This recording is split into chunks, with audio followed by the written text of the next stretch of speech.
하나님 말씀 두 군데 읽겠습니다. 예레미야애가 1장 1절에서 5절, 3장 19절에서 22절입니다. 먼저 예레미야애가 1장 1절에서 5절입니다. 화면에도 나옵니다. 예레미야애가 1장 1절에서 5절까지 화면도 보시고 성경책도 보시면서 한 목소리로 읽겠습니다. 슬프다 이 성이여, 전에는 사람들이 많더니 이제는 어찌 그리 적막하게 앉았는고, 전에는 열국 중에 크던 자가 이제는 과부같이 되었고, 전에는 열방 중에 공주였던 자가 이제는 강제노동을 하는 자가 되었도다. 밤에는 슬피 우니 눈물이 뺨에 흐름이여, 사랑하던 자들 중에 그에게 위로하는 자가 없고 친구들도 다 배반하여 원수들이 되었도다. 유다는 환난과 많은 고난 가운데에 사로잡혀 갔도다.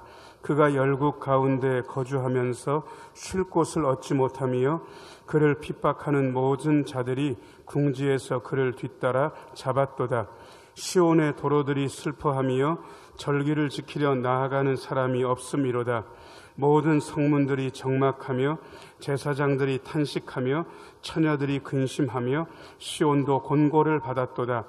그의 대적들이 머리가 되고 그의 원수들이 형통함은 그의 죄가 많음으로 여호와께서 그를 곤고하게 하셨음이라. 어린 자녀들이 대적에게 사로잡혔도다. 아멘. 3장 19절에서 22절 비춰주시면 같이 읽겠습니다. 내 고초와 재난 곧 쑥과 담즙을 기억하소서.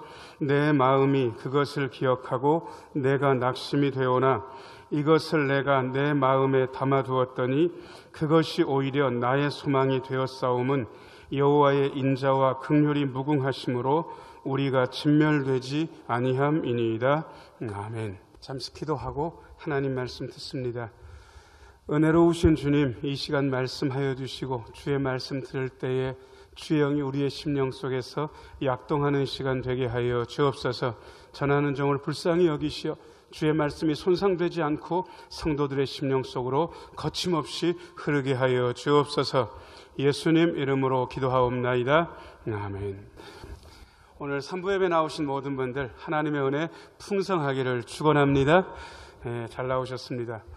세상 살기 어떻습니까? 살기 괜찮은가요? 아니면 빡빡하신가요?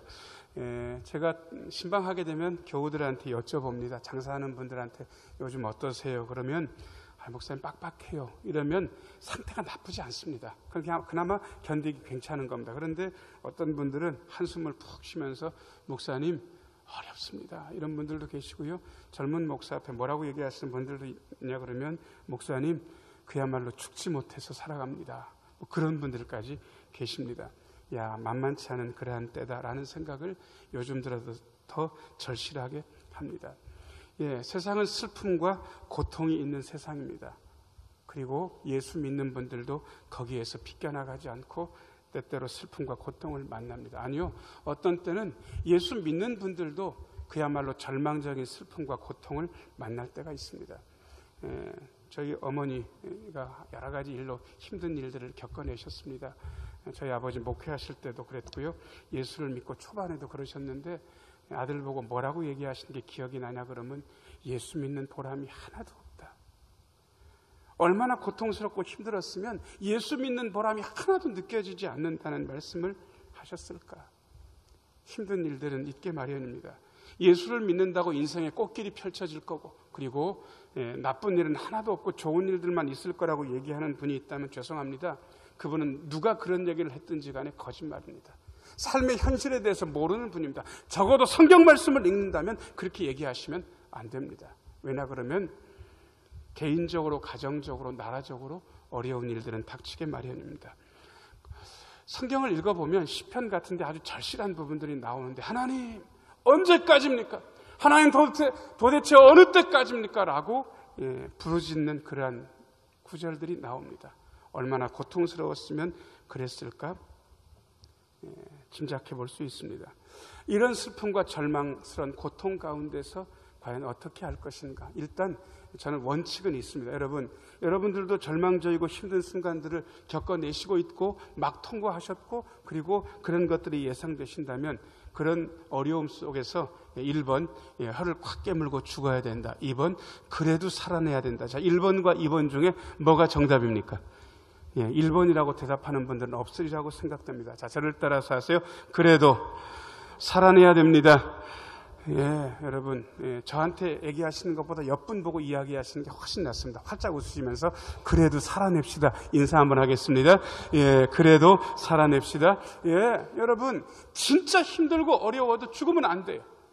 생명, 삶은 명령이란 뜻입니다. 하나님의 명령이 있을 때까지는 삶은 유지되는 거예요. 사람은 살아내야 될 의무가 있습니다. 오늘 말씀은 그야말로 예루살렘 성이 바벨론 군대의 말발굽 아래서 폐허된 것을 경험한 예레미야가 눈물로 쓴 그러한 내용입니다. 이 예루살렘 성의 멸망은 이미 예견되어 있었습니다.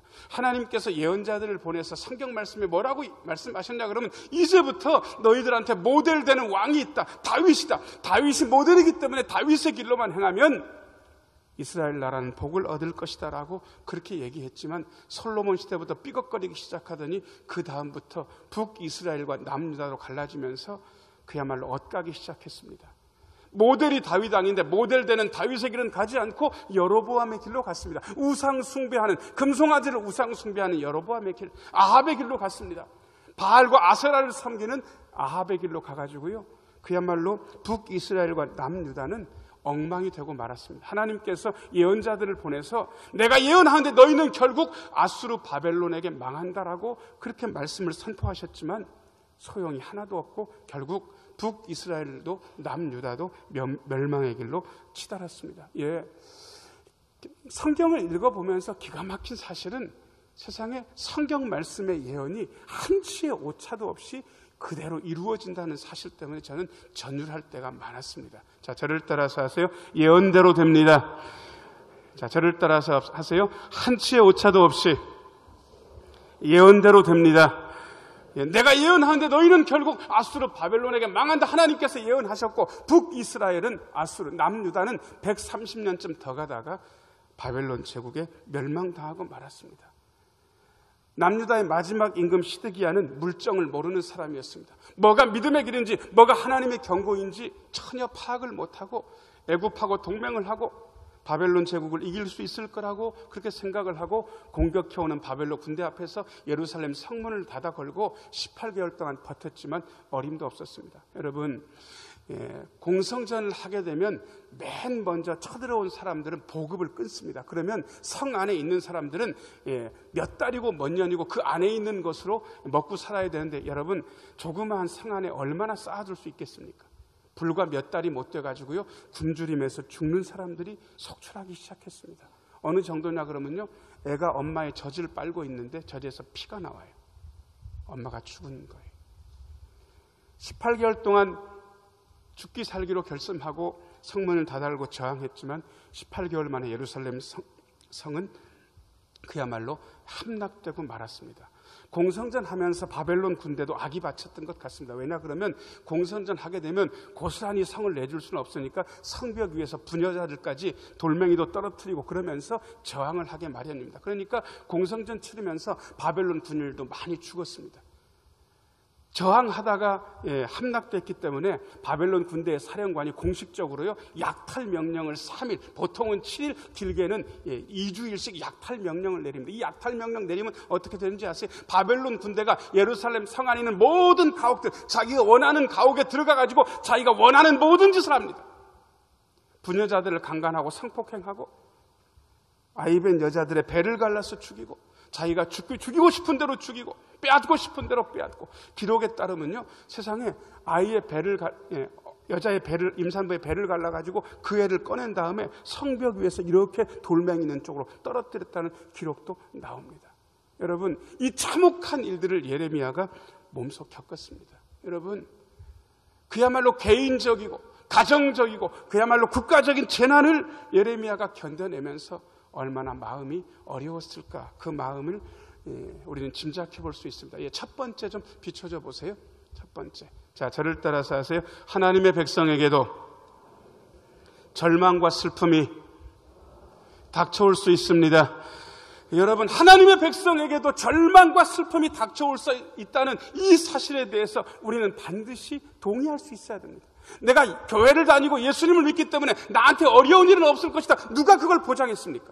나한테 속상하고 힘든 일들은 생기지 않을 것이다. 누가 그런 식으로 보장해 줬습니까? 그런 거 없습니다. 하나님의 백성들에게도 절망과 슬픔이 닥치게 마련입니다. 1절 말씀 한번 읽어보겠습니다. 1절 화면 보면서 같이 읽겠습니다. 시작. 슬프다 이 성이여, 전에는 사람들이 많더니 이제는 어찌 그리 적막하게 앉았는고, 전에는 열국 중에 크던 자가 이제는 과부같이 되었고, 전에는 열방 중에 공주였던 자가 이제는 강제 노동을 하는 자가 되었도다. 여러분, 성이 적막한 거예요. 사람들의 소리가 다 끊어졌어요. 왜요? 얼마나 많이 죽었는지 세상에 장면 치를 수 없을 정도로 사람들의 시체가 길거리에 질비한 거예요. 귀족이 아닌 사람들 할 것 없이 똑똑한 사람들, 잘생긴 사람들, 건강한 사람들은 다 잡혀갔고, 예루살렘 성 안에 있는 사람들은 비천한 사람들, 아니 전에 그야말로 공주처럼 그렇게 삶을 살던 사람들도 강제 노역을 할 수밖에 없는 그러한 처지가 됐습니다. 2절도 읽어보겠습니다. 얼마나 절망적인 상황인지 같이 한번 읽겠습니다. 시작.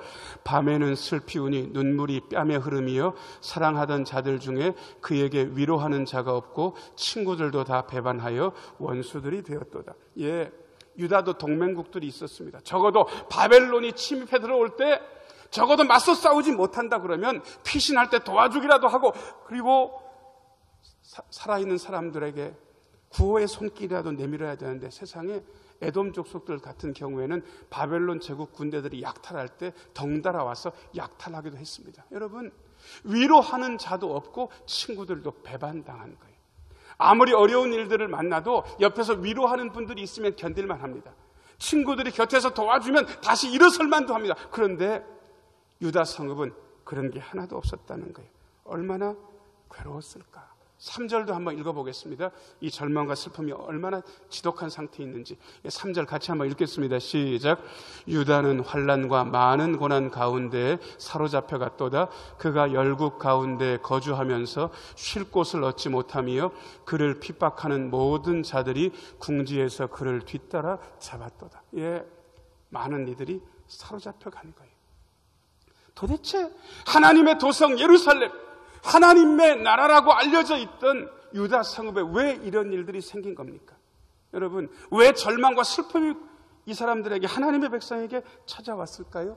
그 이유가 중요합니다. 그 이유를 5절은 되게 가슴 아프게 얘기하고 있습니다. 5절 말씀, 화면 보면서 같이 한번 읽겠습니다. 시작.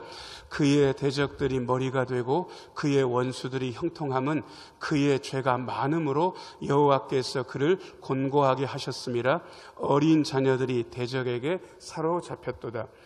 아마 교회 생활을 익숙하게 아시는 분들은 목사하고 권사님들이, 장로님들이 와가지고 신방하는 것도 받아보신 적이 있으리라고 생각됩니다. 신방하게 되면 권사님들, 장로님들이 단골로 하는 기도 메뉴가 있습니다. 제가 그 기도를 한번 해볼게요. 하나님, 저는 이 가정의 자녀들의 사정을 잘 모릅니다. 그러나 하나님께서 이 자녀들을 보살펴 주셔서 꼬리가 되지 말고 뭐가 되게 해달라고 그럽니까? 머리가 되게 해달라. 여러분 들어보셨죠? 이게 다 전통적으로 이렇게 기도하라고 선배들이 일러준 거예요. 그런데 오늘 말씀 5절 보니까 이스라엘, 유다가 머리가 됐습니까? 대적들이 머리가 됐습니까?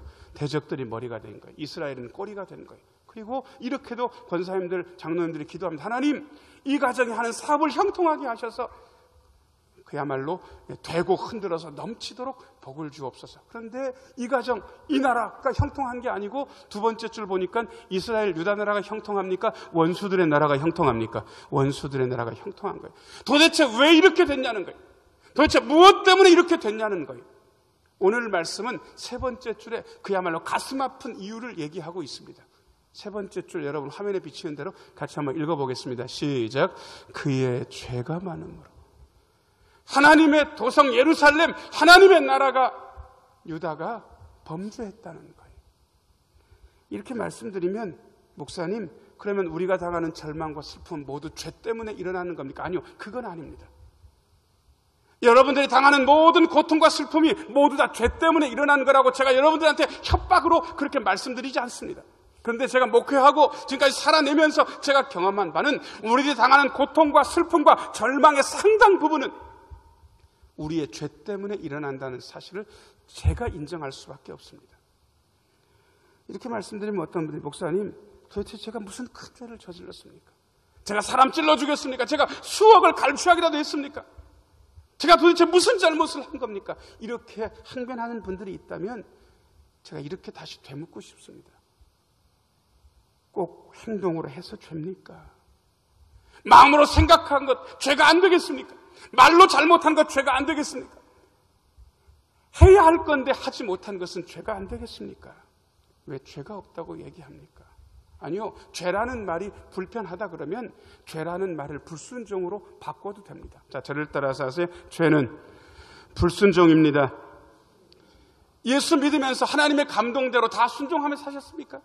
예수 믿으면서 하나님의 말씀에 다 순종하면서 사셨냐고요? 절대로 그렇지 않을 겁니다. 잘 믿는 분이면 잘 믿는 분일수록 저는 모자르다고 불순종한 게 많다는 고백을 저는 지금까지 들어왔습니다. 어떤 분들도 이렇게도 얘기합니다. 불순종도 해석을 해주더라고요. 하나님께서 우리들의 삶의 길을 원하시고 정해주신 것이 있습니다. 그 길에서 벗어난다면 그게 곧 불순종입니다. 자, 저를 따라서 하세요. 불순종은 정해주신 길에서 벗어나는 것입니다. 예, 정해주신 길이 있는데 그 길을 똑바로 걷지 못하고, 다윗의 길을 정해주셨는데 그 길을 똑바로 걷지 못하고 여로보암의 길, 아합의 길로 걷는다면 그거야말로 불순종이고 죄악인 거죠. 그 죄악 때문에 이렇게 엄청난 곤고, 절망, 슬픔을 하나님의 백성들도 당하게 되는 것입니다. 핑계할 수 없게 말입니다. 여기까지만 제가 이야기하면 그야말로 설교를 엉망으로 한 겁니다. 여러분, 절망과 슬픔이 있지만 그 다음 단계도 있습니다. 예, 두 번째 대지 좀 비춰줘 보세요. 자, 저를 따라서 하세요. 하나님의 백성이 기도하면 반전이 일어납니다. 한 번만 더요. 하나님의 백성이 기도하면 반전이 일어납니다. 예, 19절, 20절, 21절 석절 말씀을 같이 한번 읽어보겠습니다. 시작.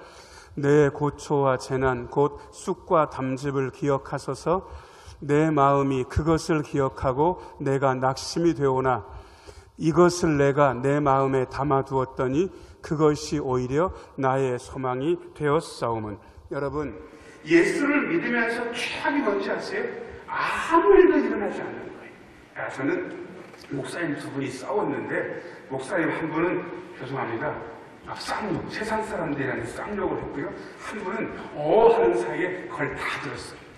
그런데 이분이 다 듣고 나서 너무 열받으신 것 같아요. 그래서 그 쌍욕을 한 목사님이 돌아서 뒤로 가는 그 뒤통수에다 대고 뭐라고 얘기하냐면, 목사님, 앞으로 목사님한테는 아무 일도 안 일어날 거예요. 어떤 일도 안 일어날 거예요. 여러분, 저주입니까? 저주입니까? 저주예요. 예수 믿는 사람한테 할 수 있는 최악의 저주. 예수를 믿으면서 아무 일도 일어나지 않는데 그것처럼 저주가 어디가 있습니까? 어떤 일도 일어날 수 있죠? 어떤 일도 생기면서 변화도 되고 나도 져야 되는데 아무 일도 일어나지 않는다는 게 얼마나 고통스러운 일입니까? 그런데 오늘 말씀해 보니까요, 이분이 굉장히 절망적인 일들을 만나면서 아주 절실한 기도를 제대로 하고 있습니다. 19절 말씀 같이 한번 읽어보겠습니다. 시작.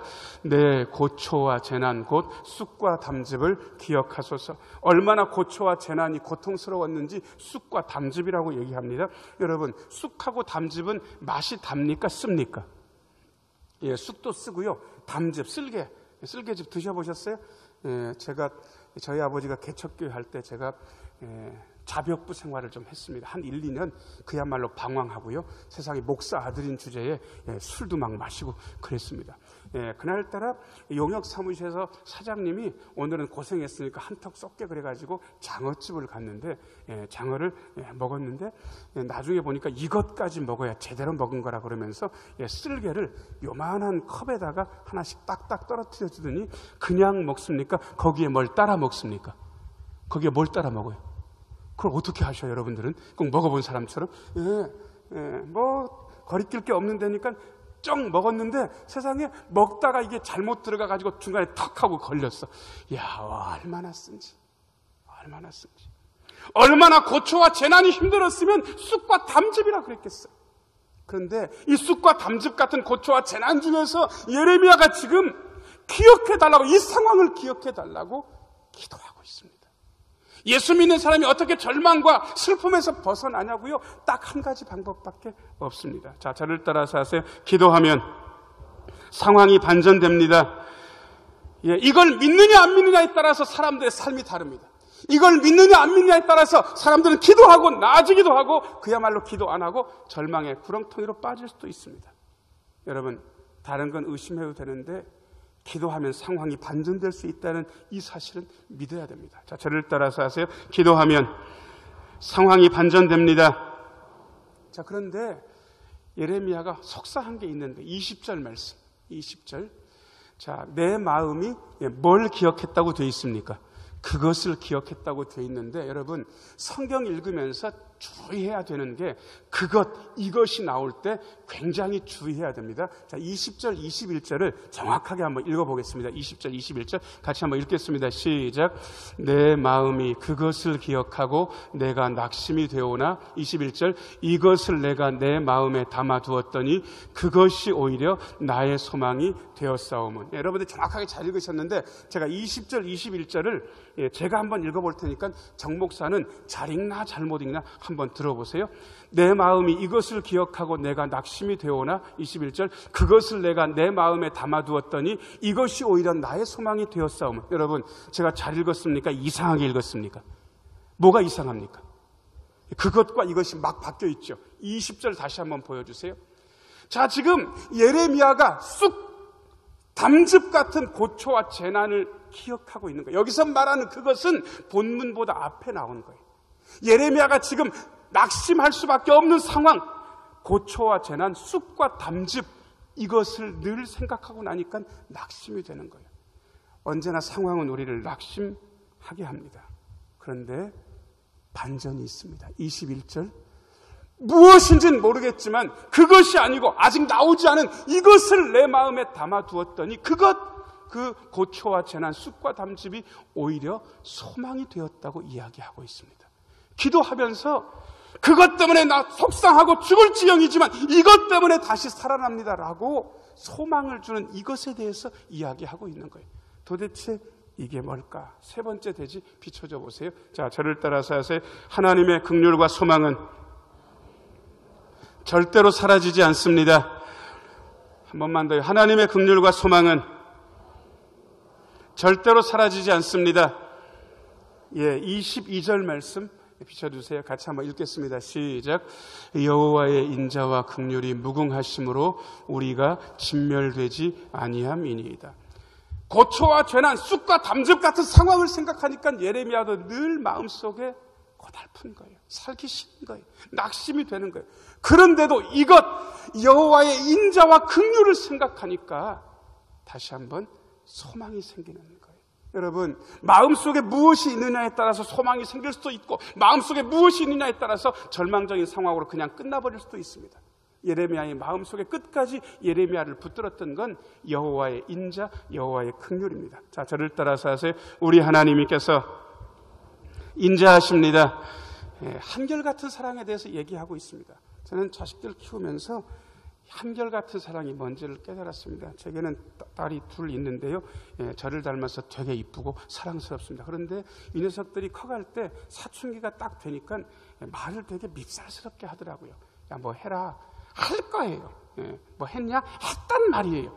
어떤 때는 둘끼리 투닥투닥거리기도 하고 밉살스러운 말을 저한테 하기도 하고 제 아내한테 하기도 하고 어느 날 아주 혼꾸녕을 냈습니다. 그런데 흑흑 울면서 자기 방에 들어가서 문을 닫더니요, 저도 마음이 안 좋은 거예요. 그래서 저녁 때까지 가만히 있다가 보니까 이불 덮고 자고 있는 거예요. 밤중에 몰래 가서 우리 딸들 얼굴을 이렇게 머리끝부터 발끝까지 봤는데, 여러분, 온통 밉겠습니까? 미운 데가 하나도 없겠습니까? 미운 데가 하나도 없는 거예요. 그때 제 마음속에 문득 드는 생각이, 하나님도 그러시겠다라는 생각이 들었습니다.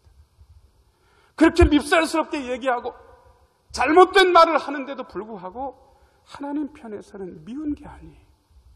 하나님 편에서는 여전히 사랑스러운 거예요. 그래서 인자라는 말을 하나님께서 한결같이 사랑하신다고 그렇게 번역한 분이 있는데 저는 100% 그 번역에 동의합니다. 자, 저를 따라서 하세요. 우리 하나님께서 한결같이 우리를 사랑하십니다.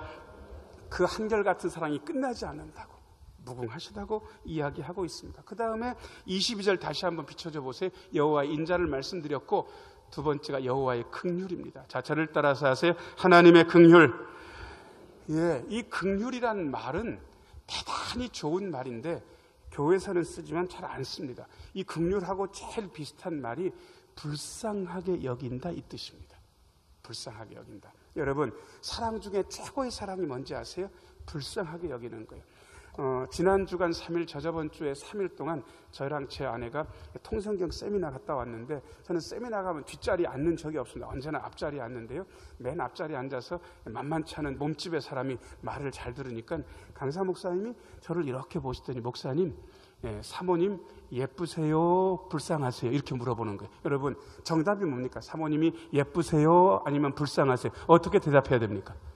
이게 여러분들이 헷갈리는 거예요. 이게 잘못 대답하면 큰일 나는 거예요. 근데 제가 눈치를 딱 채고 뭐라고 대답했냐 그러면 예쁘기도 하고 불쌍하기도 하다고. 제가 대답을 잘했습니까? 잘했습니까?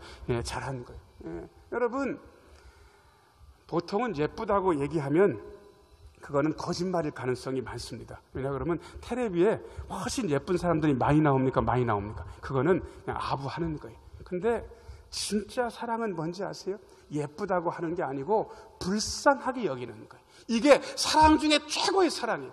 제가 이번 공동체 말고 다른 공동체에서 똑같은 질문을 어떤 목사님이 있는 분들한테 했는데 거기 젊은 목사님이 뭐라고 얘기하나 그러면 사모님이 예쁘세요? 불쌍하세요? 그러니까 뭐라고 얘기하나 그러면요.